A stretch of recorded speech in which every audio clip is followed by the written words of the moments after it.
All right, it is now 6:30, and I would like to announce at this meeting the Seguin Independent School District has been duly called and that notice of this meeting has been posted in accordance with the Texas Open Meetings Act, Section 551.043 of the Texas Government Code.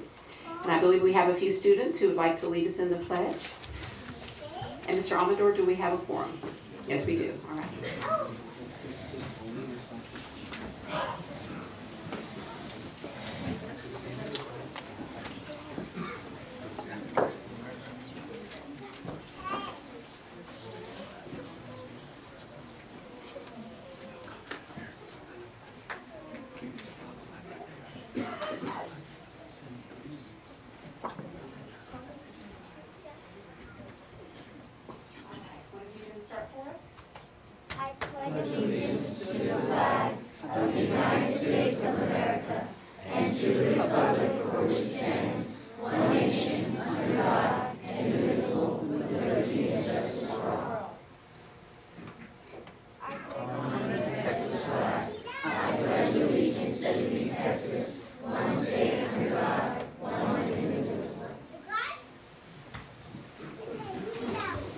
Thank you very much. These are members of the Kinnicky Choir.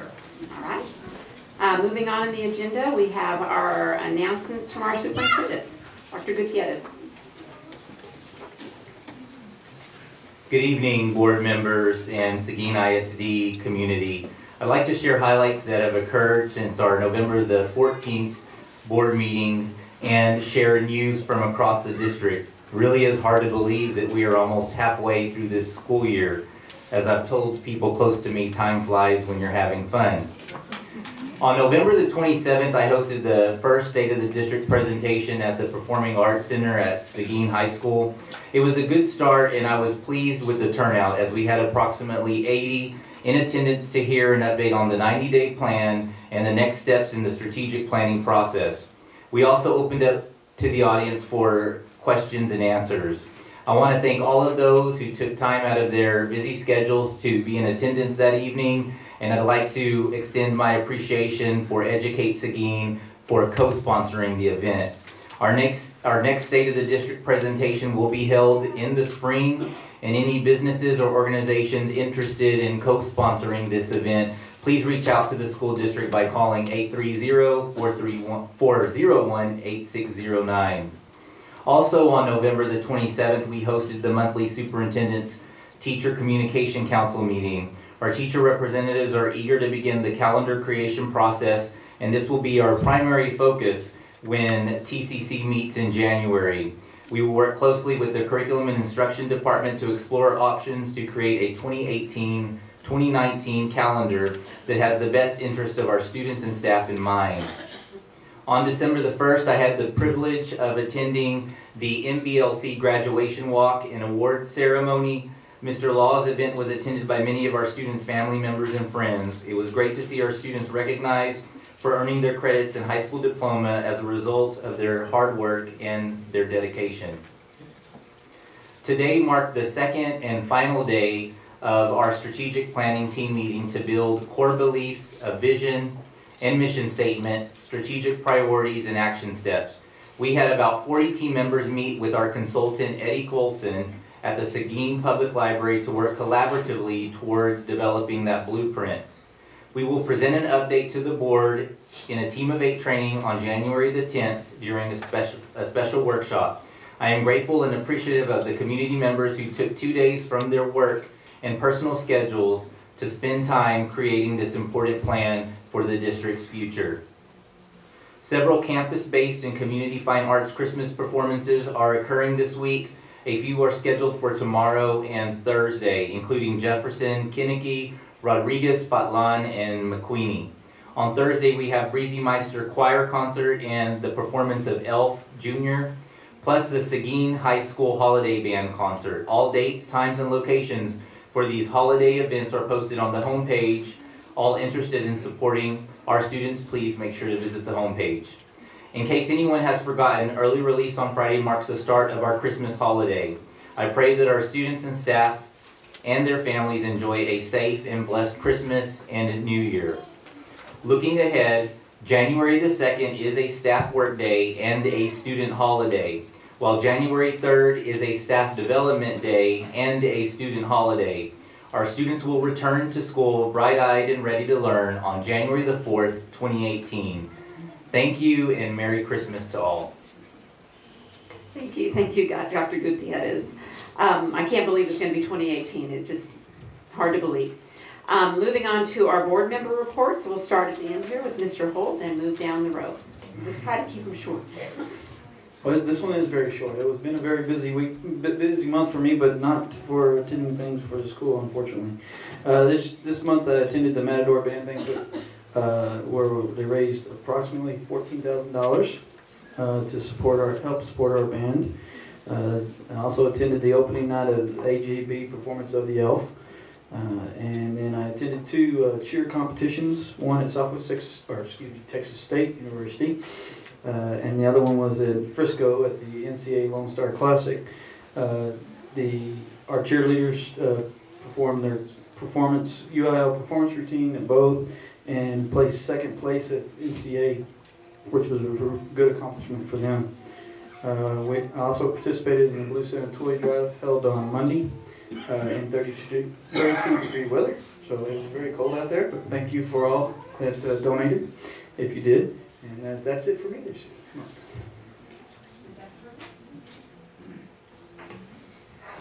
Since the last meeting, I was able to tour the stadium with Mr. Faisana to observe needed repairs, and then I attended the State of the District message by Dr.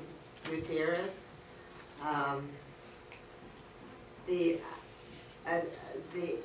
Mercer Blumberg Learning Center graduation ceremony was very impressive. I was glad to see so many students there.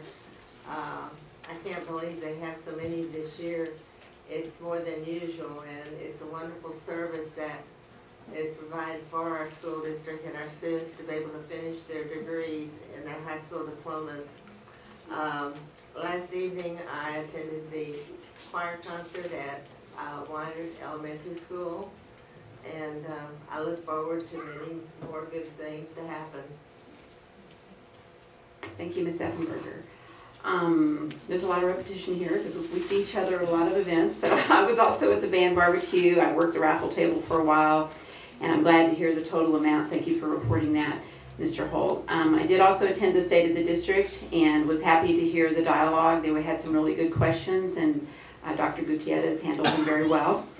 There was an art and science night at Briesemeister that I attended, and some really fabulous and intriguing artwork there. It was really enjoyable, something very, very different to see those two disciplines combined.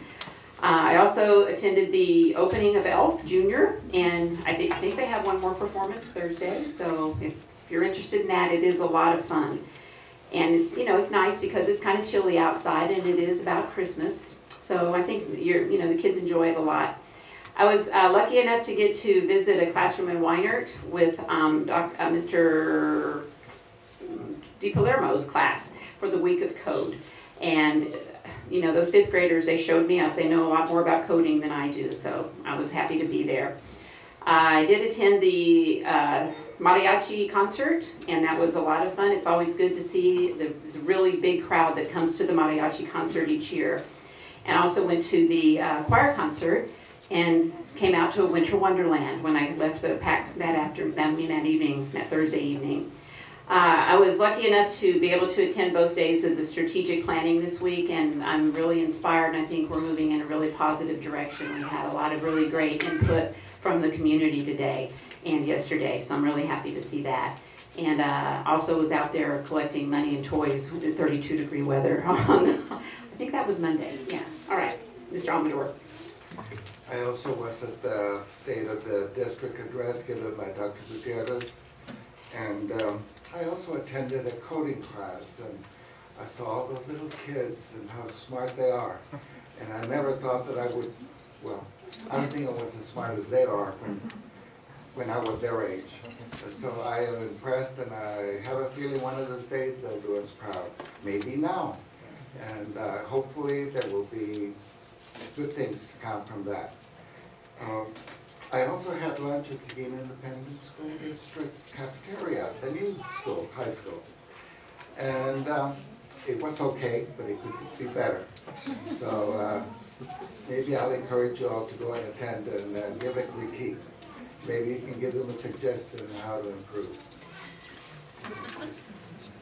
Mr. Jenkins?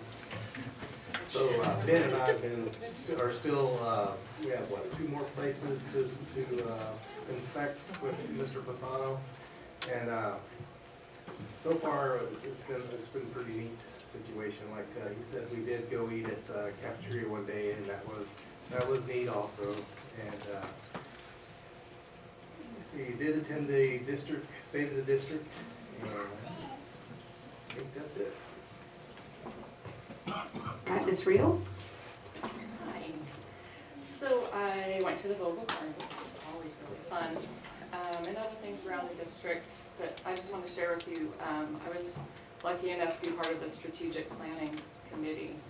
And the people that were in that room were just very impressive. There were some very, very smart people. So I'm really looking forward to seeing where that document takes us in our district. And I would like to encourage my fellow board members, when we're out at these things, if we could, there's people that you think might want to volunteer. Our SPVOs at some of our campuses they need a little bit of help. So if we can encourage people to get more involved at the campus level, and SPVOs do a lot to help our teachers and our students and provide opportunities and things that they wouldn't otherwise have. Thank you. All right, thank you. Okay, moving on to our recognition and campus presentations. First up, we have a presentation from Kinnicky Elementary School. So, Mr. Hoffman. President Cindy Thomas Jimenez, Dr. Gutierrez, and board members, it's a pleasure tonight to introduce Cindy Moreno, principal at Kinnicky Elementary School, and I think she's got a little holiday treat for us.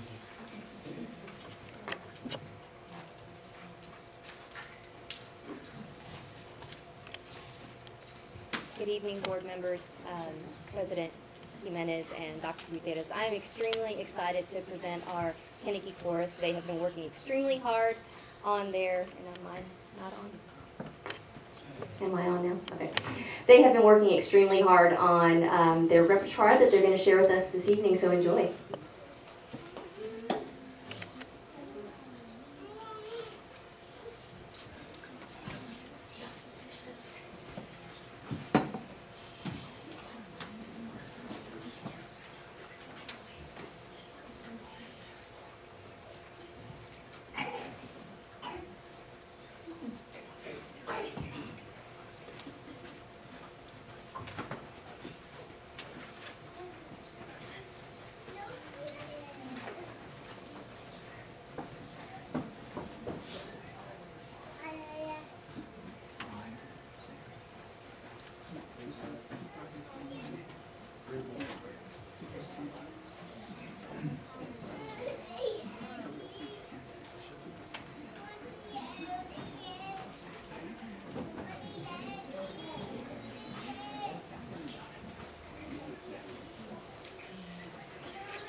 Good evening. Tonight, the Kinnicky Elementary Chorus is going to perform 2 songs for the entire board meeting tonight. The name of the first track is a Spanish folk song entitled A la Nanita Nana.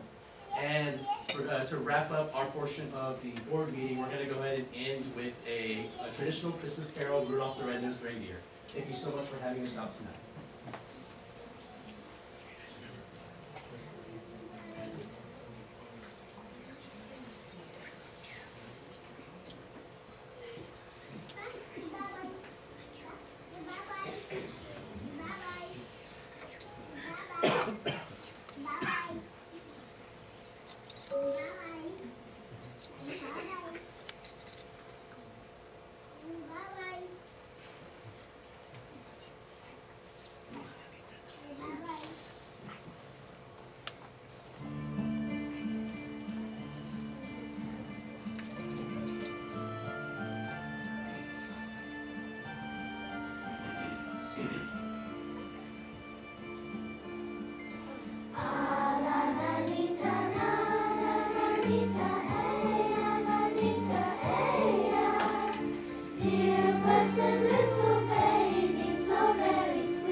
Thank you so much, students. And that was, the first song was really just beautiful, very just lovely. And the second one, we all love Rudolph. So thank you for coming here this evening. It's a late night for you. We appreciate you coming. And thank you to Kinnicky, Ms. Moreno.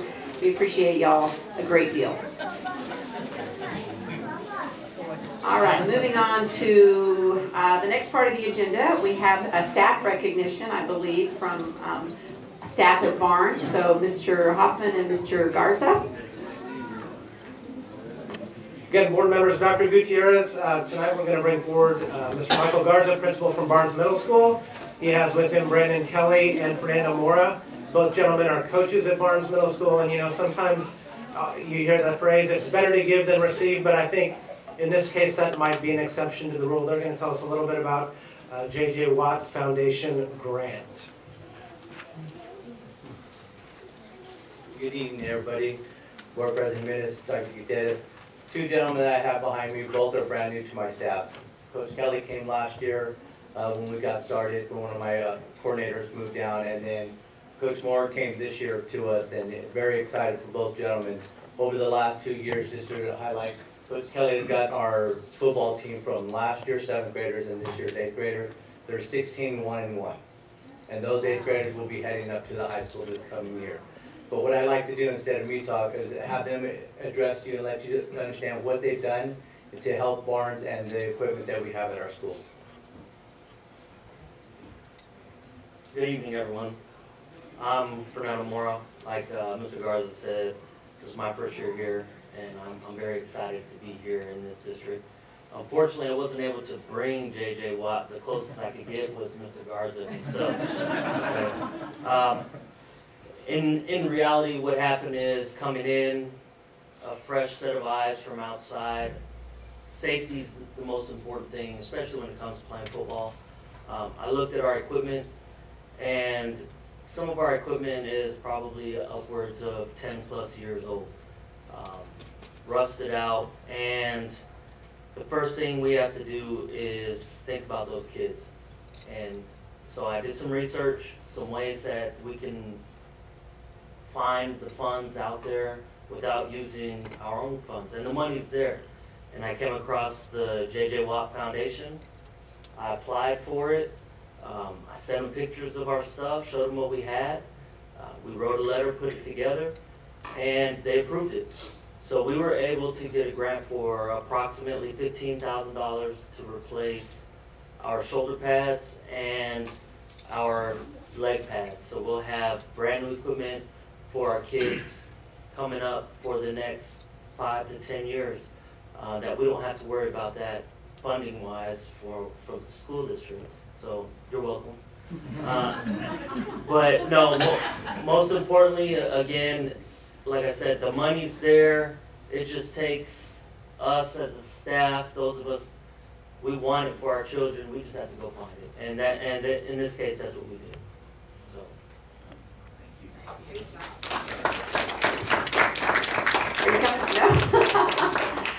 But well, I would like to know a little bit about the J.J. Watt Foundation. I don't know much about that one. And by the way, I really appreciate y'all going out and searching for this extra money. It does take some time to put all the documentation together, and I'm sure there'll be some administrative work to follow up after you get the money. So I really do appreciate your efforts. Thank you very much. absolutely no problem. As far as the J.J. Watt Foundation, what they do is they have their own foundation with funds set aside for low-income socioeconomic districts, and in this case we qualified for it, and the money was there, and they were looking for a way to get it off their hands, and we were more than welcome to take it. So we put in for it, and they gave it to us, and especially with him playing for Houston Texans, and they're right down the road, I'm sure that probably. And they had to go through a process, ma'am, just like we will with any grant, where they filled out the application, they wrote the information, then they brought it to me. We reviewed it, looked over, made a little bit of changes just to make sure that the equipment we get would be represented in the times I've done grants or looking to get in equipment, to make sure we show where every dollar goes to. And that's what we did when we equaled out everything. So like the gentleman said, our football teams, right now we probably have about that many kids that probably would want to play, or that we know for sure we'll be able to equip over the coming years. With our 6th graders coming in at 310, and probably looking about the same thing for the coming years, as a school at Barnes, our athletic programs on the boys' side is going to grow. So that's good that the gentlemen did what they did, because it's going to allow us to outfit more students for wanting to try out or wanting to go out for football at our campus. And most of all, like they're saying, is to be safe, especially with all the things that can happen to our young kids at this time. Well, thank you, Coach Kelly and Coach Mora. We really appreciate it. Really appreciate your leadership in keeping students' safety first, but also keeping in mind that students need to be connected, and knowing that the program is going to continue to grow, and taking that initiative to go and find dollars to make sure the kids have appropriate equipment. Thank you. Okay, next on the agenda is item 3, audience with the board. And during this time, we designate a time for audience participation at the beginning of each meeting to hear persons who desire to make comments. In accordance with board policy BED local, those wishing to speak shall sign up before the meeting. stating the concern or noting the agenda items they would like to address. Audience participation is limited to 5 minutes per speaker. Audience of more than 5 persons shall appoint a representative, and the board shall not deliberate any subject that is not on the posted agenda. So this evening we do have Mr. Nolan Schmidt, who has requested to talk to us about, he has a short holiday message.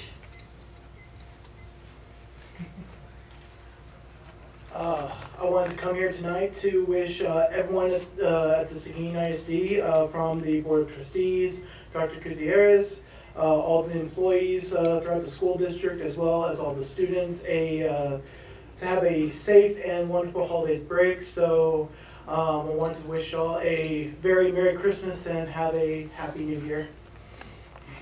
Thank you so much. Okay, moving on to item 4, we have reports, starting off with the report on the Board of Trustees for Continuing Education. And this is an annual thing that we need to report on.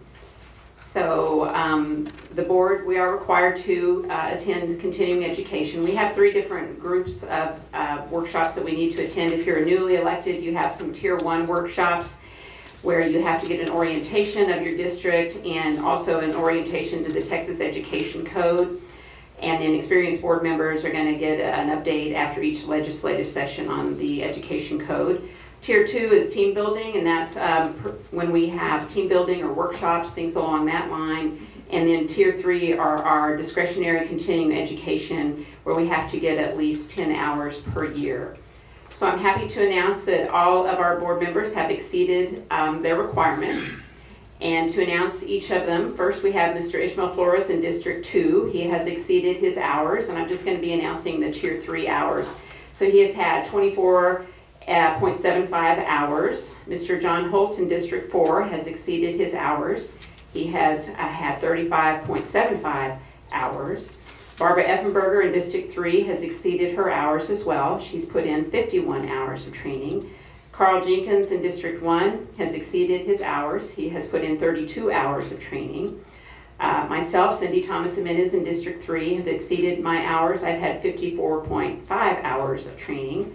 Ben Amador in District 6 has exceeded his hours at 36.5 hours. And Miss Elena Real in District 7 has exceeded hers as well with 36.5 hours. So congratulations to everybody for exceeding your hours. And I think we'll see a lot of hours coming up in the next school year as well. All right, moving on then to our fund balance study, and I think that Ms. Reel had asked some questions during our last board meeting, so Mr. Hilberg, Dr. Gutierrez. Ms. Reel, is there anything you'd like to say?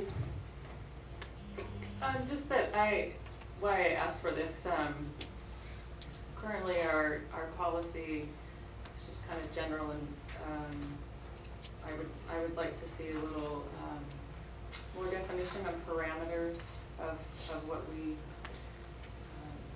determine as a healthy fund level. So Mr. Hilbert did a study for us.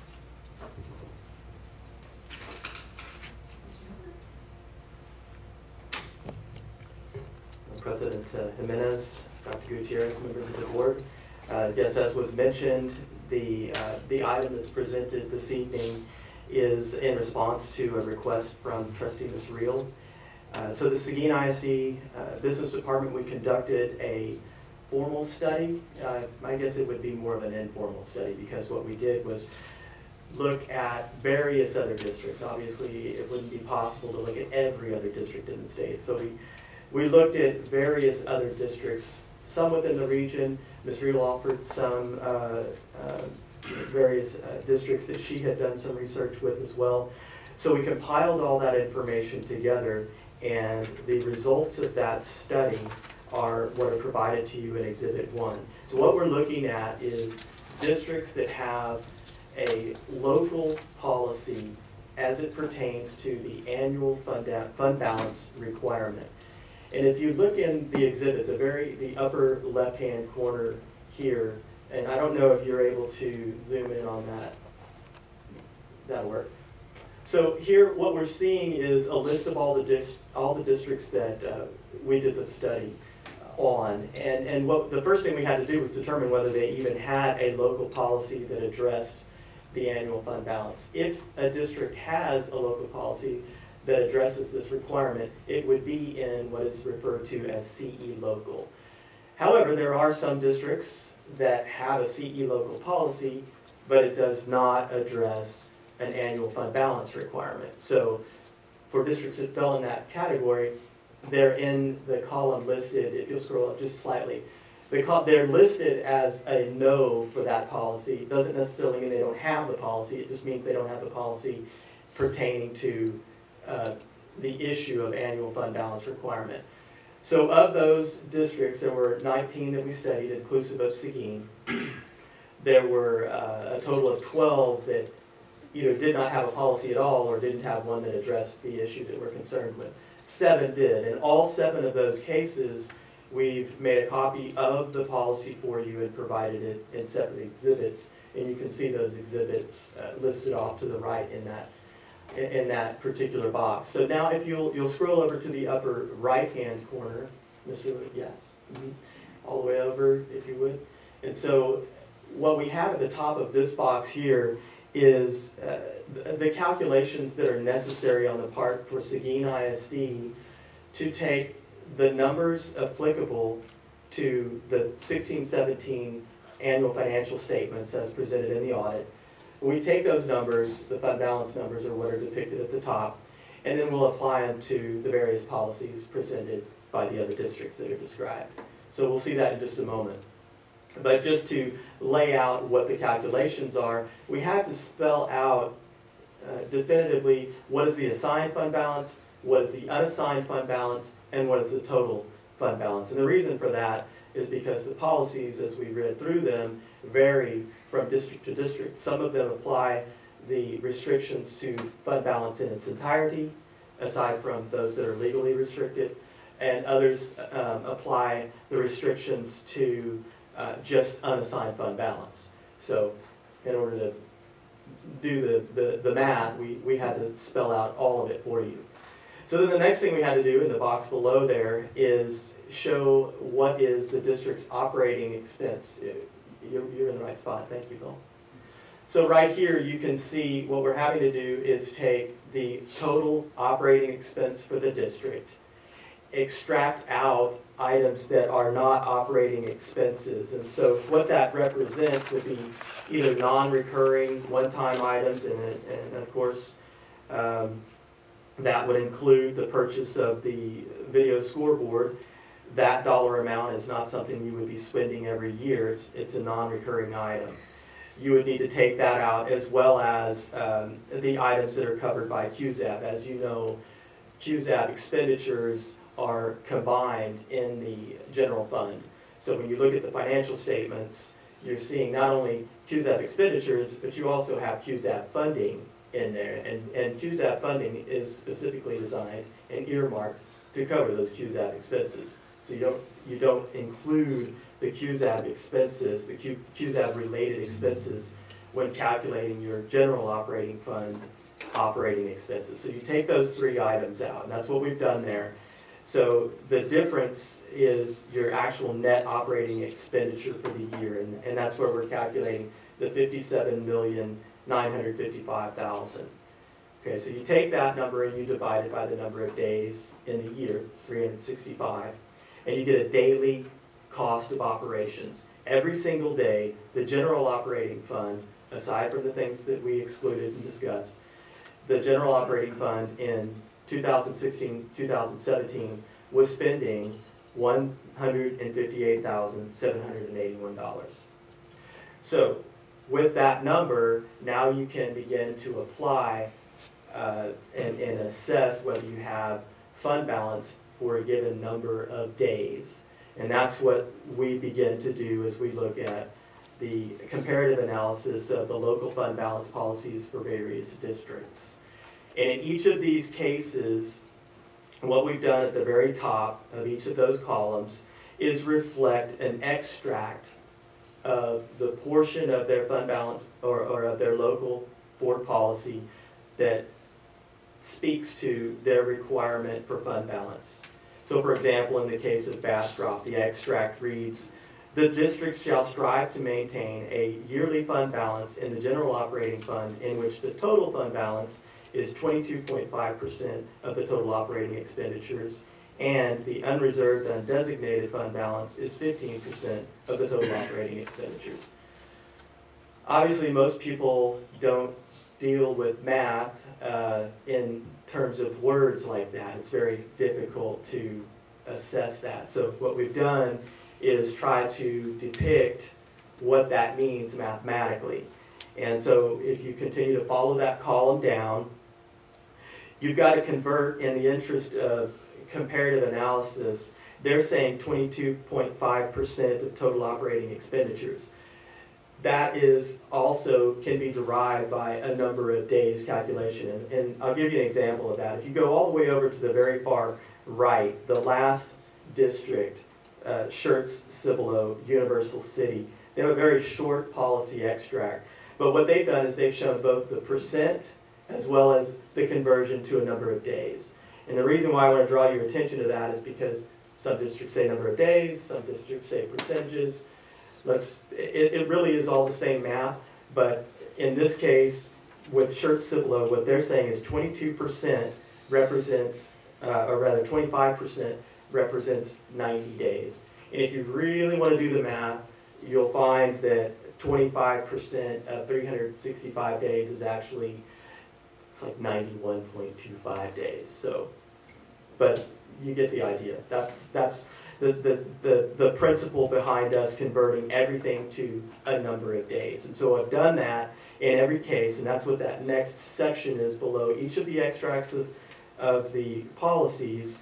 You'll see a conversion to the extent that a conversion is necessary to get a percentage down to a number of days. And so then the logic is you take that number of days, you multiply it by your daily operating expenditure of $158,781, and then you determine, do you have that applicable amount of fund balance at the end of the year? And so that's what we've done. And then so in the case of Bastrop, again, following all the way over to the left, that first column, they actually have two tests they do. One for total fund balance and another one for just what they're calling unreserved undesignated, which is actually no longer the applicable proper term. It would be unassigned and assigned. But nonetheless, the two calculations are described for you here. If applied to Seguin ISD 1617, you'll see the daily operating expense, the first calculation of 158,000 times the number of days. That's going to be 82 days to get to that 22.5% that they're recommending. And so the required fund balance, total fund balance in this case, is $13,020,042. The total fund balance for Seguin ISD at the end of the year was more than that. It was actually $20,056,476. So you had an additional $7 million that you could choose to assign or what have you under that policy. And their policy actually has a secondary calculation, so we ran the numbers on that one. That one applies only to what they're calling undesignated. And so it equates to 55 days. And you do the math again, and once again, that comes out to the good for Seguin ISD. You can see that the total fund balance, or the applicable fund balance for Seguin ISD in that case, is $10.6 million higher than what they would be requiring it to be. So I've done that same math going across under each of the scenarios. One of the things that I do want to bring out before we open up for further discussion is you have to understand what is the purpose of fund balance. And I've tried to make that very clear, not only in the agenda language itself, but also when we present our financials. You'll notice at the bottom of the financials we've included some disclosure that really helps to see why do we have fund balance to begin with. Fund balance is not something that you never touch. That's not the case. Fund balance is going to be touched every single year, no matter where the district is. And the reason is because of timing. You don't have revenue coming in at the beginning of the year's operations. So you have to have fund balance on hand in order to cover those operations until you start to begin to see your tax collections and your state funding coming in. And then by the end of the year, you've had, based on your budget, you've projected what your revenue would be. It's sufficient to cover your expenditures.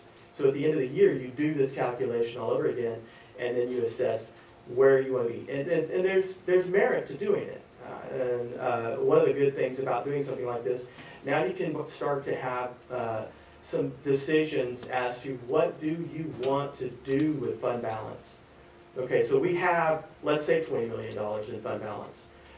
Do you want to take a percentage of that and say that is going to be earmarked year after year, 3%, 5%, whatever, we could do some things on that, but just say that is going to be earmarked for one-time expenditures the following year for building acquisition or improvements, things of that nature.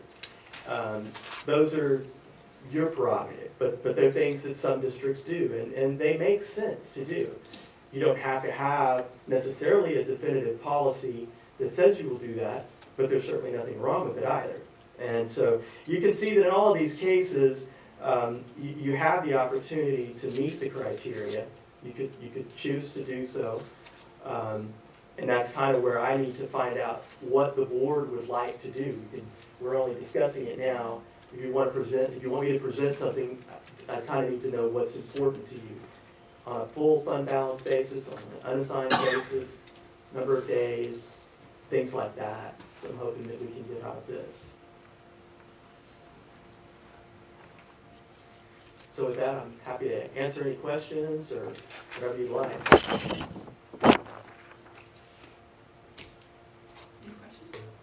What have you found out has been in the past, what have we used? As the 20% or 90 days? Well, because there's never been an actual policy in place that says this is the percent of fund balance. It's a local decision, and as you can see, many districts don't have that. The majority that we've studied, I can't say if that's the case district or statewide, but many districts don't actually have a policy that says you have to have every year this amount of fund balance. But there are a number of best practices that come from different regulatory agencies, TEA certainly being one, but recommended practices also from TASB, TASBO, that suggest 2.5 to 3 months worth of operating expense should be in your fund balance at all times. Seguin has always historically had fund balance in excess of that. As to why that is, I couldn't say, but that's historically been the case. But we've never encountered a problem in not being able to pay those bills during that period of time that we don't have any. I'm sorry, excuse me. No, not in the 19 years that I've been working with the district, no, sir. Do you recommend having less than 90 days? No. Well, I don't think that there's. You could go 2.5 months, I think, and that would be okay. And let me clarify that. I wouldn't recommend the fund balance going below that, but I'm not necessarily saying you need a policy that says you don't want fund balance going below that. It's neither here nor there. Either way is fine. But I think as a best practice, you really want to make sure that at the end of the year, you are at least at 2.5 months of operations. If you're not, you really want to put a definitive action in place for the following year. And there could be a reason why that happens. In any of these districts, most of them, if they run into a situation like that, they're going to have to put a corrective action plan in place so that they get fund balance back up to 2.5 or 3 months or whatever they say the policy is. So it doesn't mean that it can't ever happen. An emergency could happen, a hurricane or what have you. Does this particular 20%, 90 days, whatever, have an impact on our bond rating? No.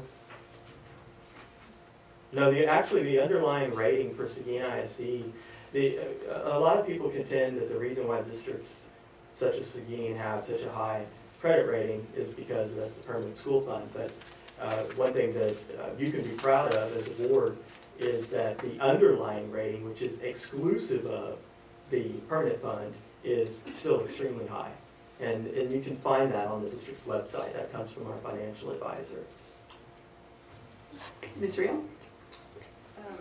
I guess I look at it this kind of like our strategic planning, but this is like our strategic planning for our finances. I think if we had a policy in place, it would help us to guide our financial decisions. So when we're doing like a one-time expenditure, when somebody's asking for one, it would just give us some, like I said before, parameters of where we are and what we have and what we need, so we can make better financial decisions. We want to, just as an idea, if we want to do this as add them onto our board workshop to discuss further. Yes. My recommendation, and it looks like they're pretty similar when you look at the different policies, and the standard seems to be 3 months or 90 days. And if we're looking to set a standard in our district and based on what other school districts are doing, my recommendation would be to come back with a proposal for 90 days or 3 months at the regular board meeting in January, because I don't sense that there's a lot of hesitation. We're in a very good place, a healthy place when it comes to our fund balance, and we certainly want to make sure that continues. That's something to be proud of. So I'd like to come back in January with a policy recommendation based on the findings that we have from the districts that were studied. Any other questions from the board? No? All right, thank you, Mr. Hilberg. May Yes, I sir, ask certainly. one question just for clarification purposes? The 90 days, would you like to see that applied to specifically unassigned fund balance? Or would you like to see that applied to all fund balance aside from what is legally restricted?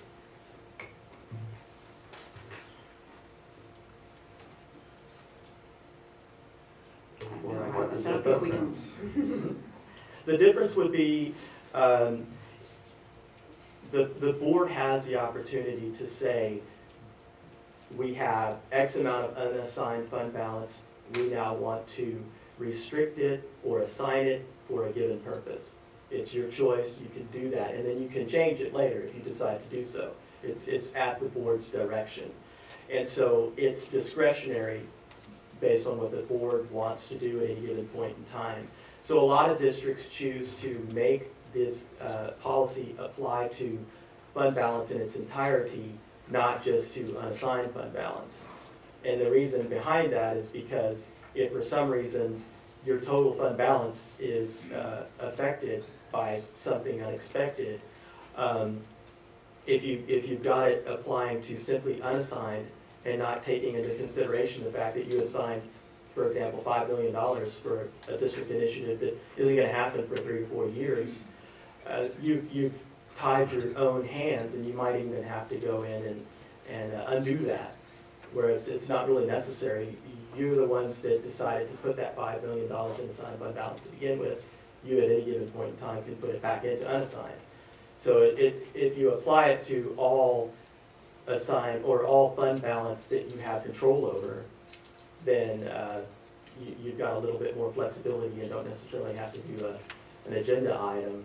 But I mean, that's the distinction between the two. Whether I have an opinion or not, I don't. It doesn't really make a whole lot of difference. I just want to make sure I present it the way you'd like it.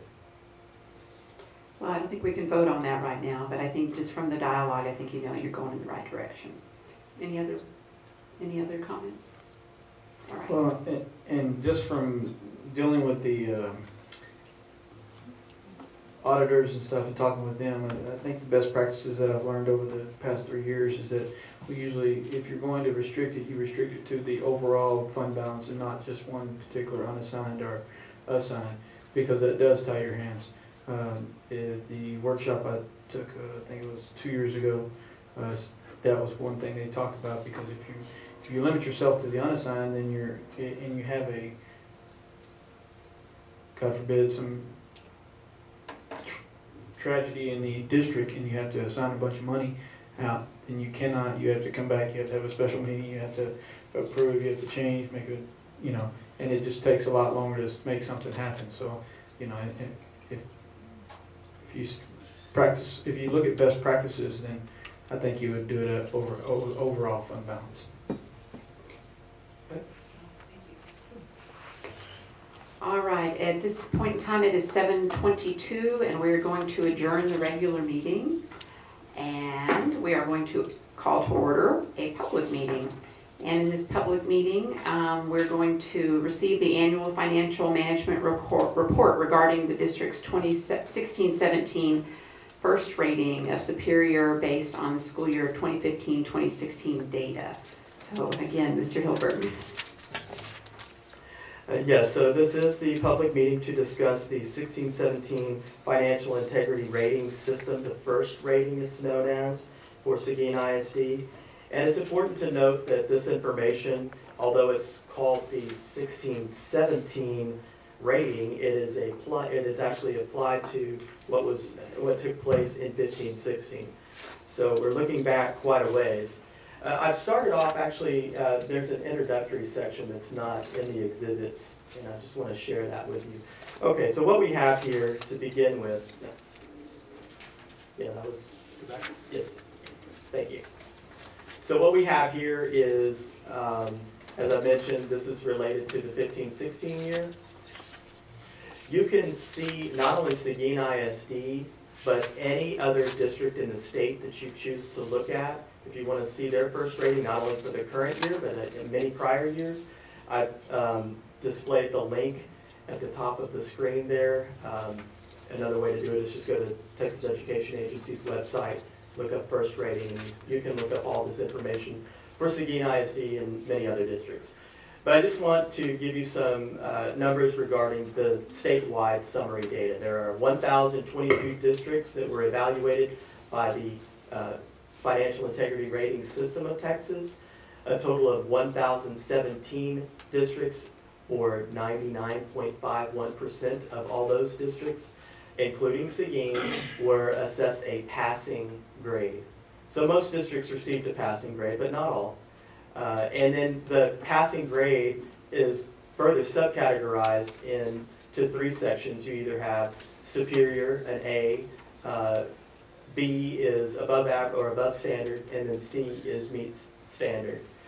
So a total of 867 districts statewide, that's 84.83% of all districts, including Seguin, received that superior rating. And the first rating system also provides a numeric score from 0 to 100 for each district. So not only do you see Seguin ISD received the superior rating, but Seguin ISD was assessed a numeric score of 94 out of 100, or 94%.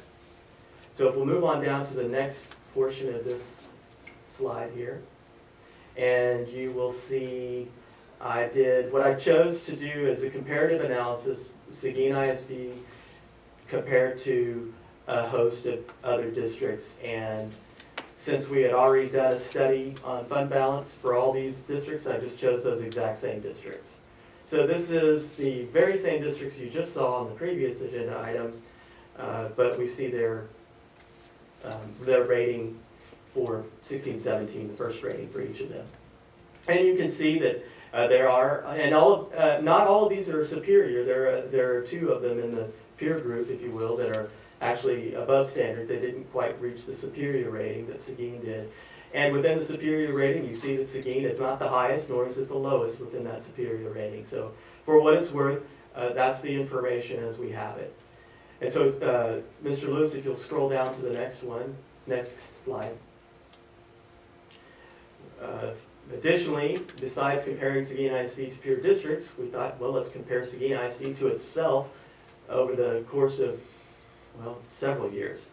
And we went back as far as we could to look at first ratings, and in order to make it something that was usable, you can see in the column that says score, back in 2002, 2003, we got a score of a 21.